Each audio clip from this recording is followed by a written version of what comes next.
Hi everybody! So, today, this video is going to be about the Japanese language and Japan, but mostly the Japanese language. So, yeah.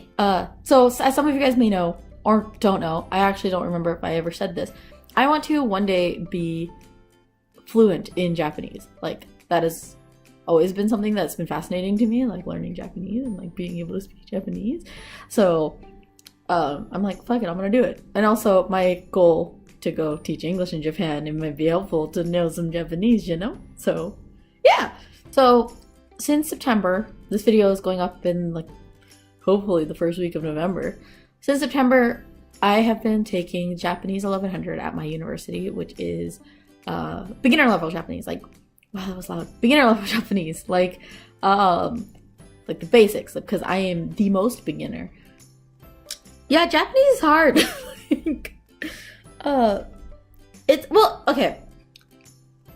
I have taken two other language courses at the 1100 level. I've taken Spanish and I've taken French. And those are really easy because you don't have to learn an entirely new alphabet. Or three. So, that's nice in those ones. But yeah, Japanese has three alphabets. And I'm like, why? Who needs three? I can barely master one. Why do you need three? So, that's nice. But the reason that they haven't actually makes sense if you look at it historically. Actually, no, it doesn't. But Japan actually didn't have a written language until the Chinese people came over from China way back when and were like, hey, this is how you write stuff. And they're like, oh, okay. But like, that's actually it. Like, Japan did not have a written language until the Chinese people came over and showed them their written language, which is why kanji is a thing. Kanji is Chinese characters that mean, they're pictographs. They mean something. And the Japanese took them and gave them, I don't know if they're the same meaning. Maybe some of them are different, but they gave them their own, like, because they had a spoken language. Like, they attached their spoken language to characters. So, I probably means the same thing. I don't know. I am not 100% on that. Don't quote me on that one. But, so they have the kanji. And then they have two alphabets, which is like, I would say these are the real alphabets because these are the sounds that all of the words are made up of. So they have hiragana and katakana. Hiragana is used for their own words, like Japanese words that don't exist elsewhere. I mean, they do exist elsewhere, but like they were Japanese founded words. And then katakana is for foreign words, whether that be English, which a lot of people think it's only for English words, but it's actually not. It's also for German words and French words and like Italian words and like any foreign word that has been like made known to Japanese people. And it also, like, katakana makes up for sounds that they don't necessarily have, that we do in English or in other like Latin-based languages. So that's nice. That was very nice of them to do because they could have just been like, fuck you, no, like, get out of here. Hiragana and katakana, both at their base level, I think it's like 46 characters at their base level, are the same. They just look different to represent foreign versus native Japanese. Like, hiragana and katakana are both syllabaries, so they don't just have like A, B, C, D. Like, it's not just a letter and then you put the letters together and it makes a sound. Like bread is B-R-E-A-D. They have like Toshokan. Toshokan is library, so it's Toshokan. Ka and then N. So Toshokan. Because it's a syllabary, so there's always, except for N, there's always going to be like a consonant and a vowel. It seems really hard at first, but once you get the hang of it, like once you get the hang of like, oh, these are just made up of sounds, like any languages, like you relax a little. Because I feel like a lot of people who want to study Japanese get very intimidated because it's like, oh, this is a lot, like so different, and it also looks very different from like English speakers. It looks very different to them, so it's like, oh, this is so hard, oh, I shouldn't even bother, blah blah. But actually, like, once you get the hang of hiragana, katakana, it becomes really easy to like start to just read it naturally. So what I did to help me read is that I would take the first 5 characters because they are syllabaries. It obviously like will go off of the vowels, so I take like a, which is a, and then e, which is I, and then u, e, o. So a, e, u, e, o. Yeah, so like I'll write them out and then I'll test myself the next day on the ones that I did the day before. If I can't remember what they are, then I practice that one that I can't remember like 5 more times, but I still do the next 5 that day. Unless like I don't remember the majority of the 5 from before, then I just do the same 5. But yeah, and that really helped me learn hiragana. And then katakana is the same.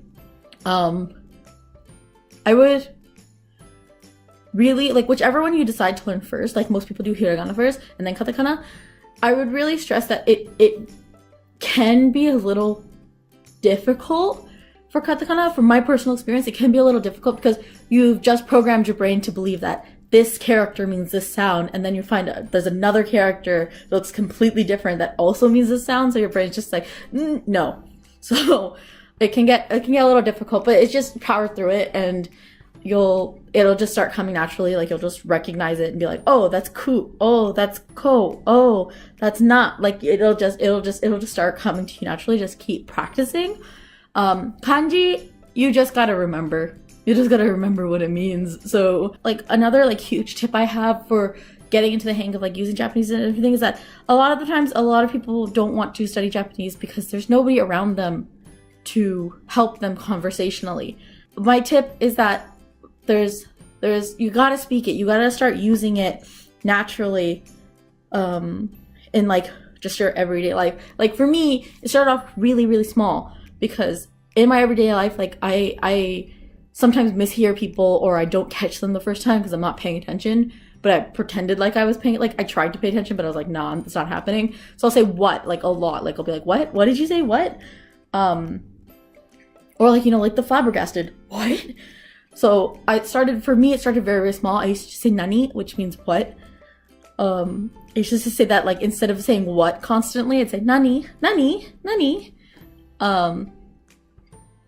So it started very small, and then like yesterday I was really happy I was able to have like, it was very small, it was like a four-part conversation, like 2 on my end and 2 on her end, but I had a phone conversation with my friend about where she was in relation to, like, because I phoned her and I was supposed to meet up with her and I was like, where are you? But I said in Japanese. She responded in Japanese because she's taking the class with me. So that was really nice. I was like, hoo-hoo. Also, just like in general, like if you think of a phrase and you're like, oh, can I say this in Japanese? Because you know some of it. Like, try to say those phrases that you're like, just the normal phrases, like, be like, oh, I can say this in Japanese actually, based off of like what's going on in the textbook. Because I use Genki 1. My teacher made it, like, she made us use Genki 1, and Genki is such a good book, such a good textbook, because it's very, like, the grammar points are very in-depth, and it shows you so many different examples on why certain grammar points are the way they are, and how they're how the different ways that you can use them. So Genki's a really good book. But yeah, like, try to translate things into Japanese. Try to just find somebody to talk to in Japanese. Like, even if you'd find somebody online, because there's like, even just writing it out, like texting out the hiragana, katakana, the Japanese, is really helpful because you're saying it either in your brain or out loud as you're typing it. And an app I really would recommend is HelloTalk. It's a language exchange app, so like they're trying to learn your language while you're trying to learn their language, so that you guys can help edit each other's sentence structures and like what's actually appropriate. And you don't actually have to talk to anybody. You can kind of use it as like a social media where like you just try to write what you want to say about like a photo or just like a social status update in the language that you want to learn, and then people will correct you.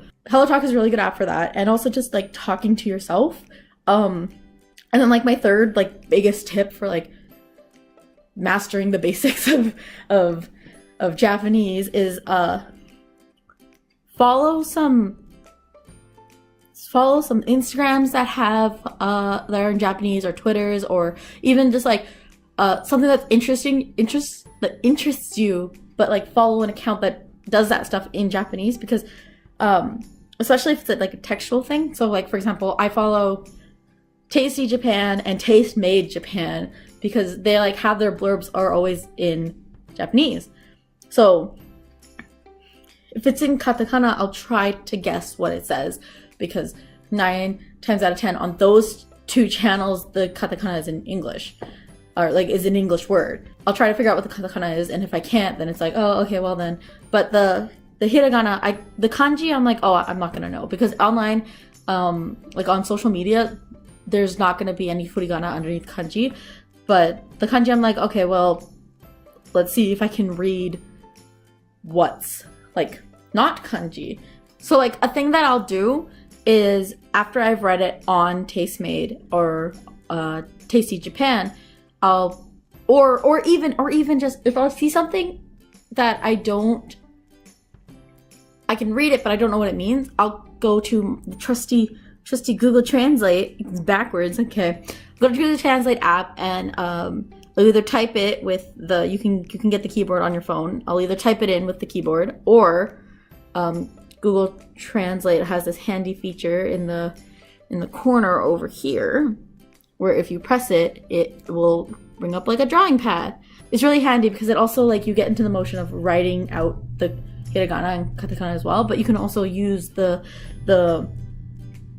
keyboard. Like there's nothing wrong with that, but I think the biggest thing, like the biggest hurdle for at least English speakers, is getting used to reading hiragana, katakana, and like making that connection, because in Latin-based languages it's relatively the same because they're all from the same base, but Japanese is completely different. So this was a very like long rambly video, and I hope I got like my main points back, because this became like a tip video where I tell you about like the 3 tips that will help you in mastering the basics of Japanese. I don't even know the basics of Japanese. I don't have them mastered, so I don't know if I have the right to be saying this, but it really helped me. Like learning hiragana and katakana and not stressing about it like halfway through the textbook about like, oh, I don't know what this hiragana means or something. Like if you forget it for a second, that's fine, but like you're like, oh, I don't know what this means. Like that's like, you don't have to stress about it, and it makes it able for you to focus on more important things. So I think that these tips are really helpful in that aspect. And I didn't mean for this to become like a tips video. I just meant to like tell you guys about the fact that I'm learning Japanese and it's fun.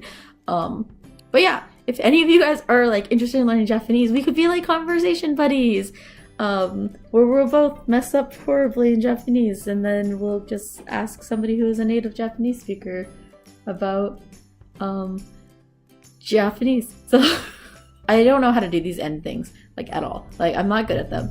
Like if you want, you can follow me on social media. Links and everything are in the box somewhere there. And if you want to subscribe, is it here?